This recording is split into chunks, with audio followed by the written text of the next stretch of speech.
Assalomu alaykum, boshladik. Mayin gafri qilingan soch old qismi va boshni aylantirib 5-6 santimetrdan soch qo'yib, qolgan o'rtadagi sochni rezinkaga olamiz.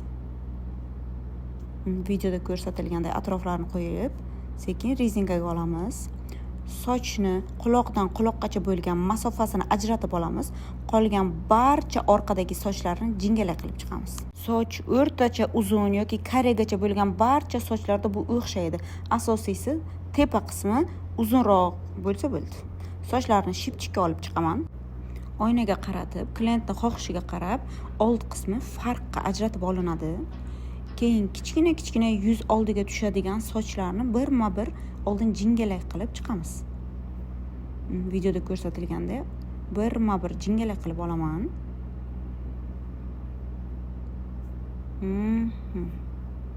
Bo'ldi. Salgina prellis yapaman.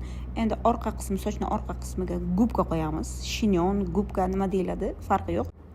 Keyin sochning old qismini farq ochilgan tomondan ikki tomonini ham xuddi elita pardaga o'xshabmi, mana videoda ko'rsatilganday sekin-sekin birinchi обязательно shpilka bilan qistiramiz. Shpilkadan keyin agar o'xshasa, keyin nevidimka bilan zichlab qo'yish mumkin. Videoda ko'rsatilganda birma-bir yaxshilab videoni sekinlashtirib, saqlanib qilib oling, sekinlashtirib qilib ko'rishga harakat qiling. Juda ham chiroyli soch, oxirigacha ko'rsangiz. Birma-bir birinchi farqni bir tomoni, keyin ikkinchi tomonni ham xuddi shunday qilamiz. Endi ikkinchi tomoni ketdi, ikkinchi tomoni. Birinchi, ikkinchi martaga o'xshamasligi mumkin, lekin qilib ko'rsa bo'ladi. Qilishga arziydi, juda chiroyli. Ikkinchi sloy ketyapti. E'tibor bering, gafrisi juda qattiq bo'lmasin, chunki bu sochda old qismi gafrisiz kamroq yo ko'rinmaydigan bo'lsa juda chiroyli chiqadi. Keyin qo'lingizni sal taft qilib ishlasangiz, ana bu sochni nima deydi, buzib turadigan kichkina sochchalari ko'rinmay ketadi, chiroyli chiqadi.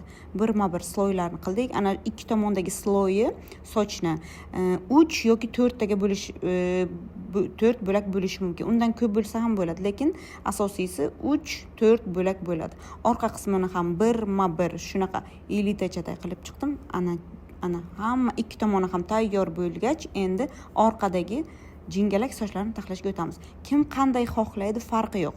Kim qanday orqasini yig'ishtiradi, bu har kimning o'ziga xohishiga qarab. Men o'zimga qanday yoqadi, xuddi shunday sizlarga ko'rsataman.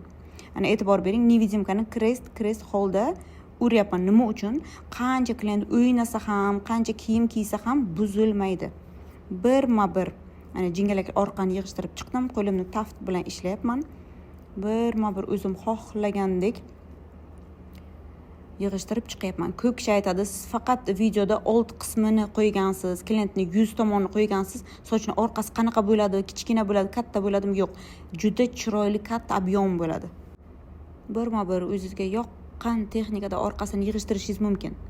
Anim tushib turmagan, klient xohlamasa tushmasligi ham mumkin. Polni prichoskani to'liq holati. Kimga yoqqan bo'lsa, klasscha tirs. Bundan keyin ko'p yana shunaqa videolar olib boraman. Rahmat.